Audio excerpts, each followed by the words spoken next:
Reserve bank ने बैंकों और वित्तीय संस्थानों के लिए एआईएफ में निवेश की शर्तें कड़ी कर दी हैं। ऐसी शिकायतें थी कि एआईएफ रूट का दुरुपयोग किया जा रहा था।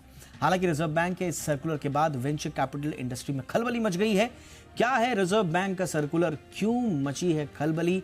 ब्रजेश कुमार जी से समझते हैं हमारे सहयोगी, आखिर क्या है मामला। सबसे पहले ये बताइए ब्रजेश जी कि आरबीआई का सर्कुलर क्या कहता है और ये आया क्यों? दरअसल रिजर्व बैंक का नया नियम ये कहता है कि बैंकों का या वित्तीय संस्थानों का निवेश ऐसी किसी एआईएफ की स्कीम में नहीं होना चाहिए जो कि उस कंपनी में निवेश करती हो जिसे बैंकों ने पहले ही कर्ज बांट रखा हो।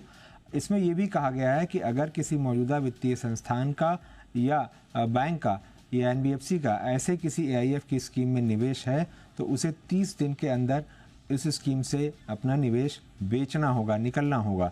अगर ऐसा नहीं करते हैं बैंक या वित्तीय संस्थान तो उनको उस निवेश की गई रकम के 100% के बराबर प्रोविजनिंग करनी होगी। यानी बैंकों के लिए एक तरह से ये एक दंड के तौर पर काम करेगी। अब सवाल उठता है कि रिजर्व बैंक को ये नियम क्यों लाना पड़ा।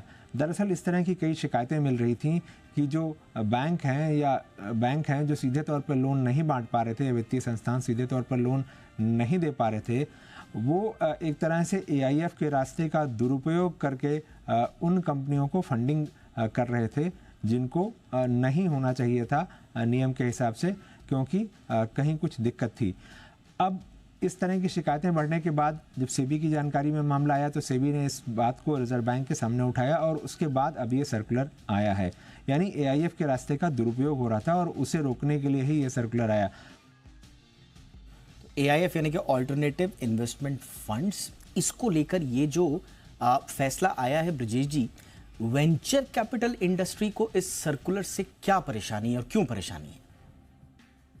जो वेंचर कैपिटल इंडस्ट्री है वो ये कह रही है कि जो रिजर्व बैंक का ये सर्कुलर है वो उनके लिए बहुत घातक होगा, इसलिए क्योंकि अब एक तरह से बैंकों और जो ऑल इंडिया इंस्टीट्यूशंस टाइप के संस्थान थे या एनबीएफसीज थे, वहाँ से जो पैसा आता था अब वो पैसा आना बहुत कठिन हो जाएगा।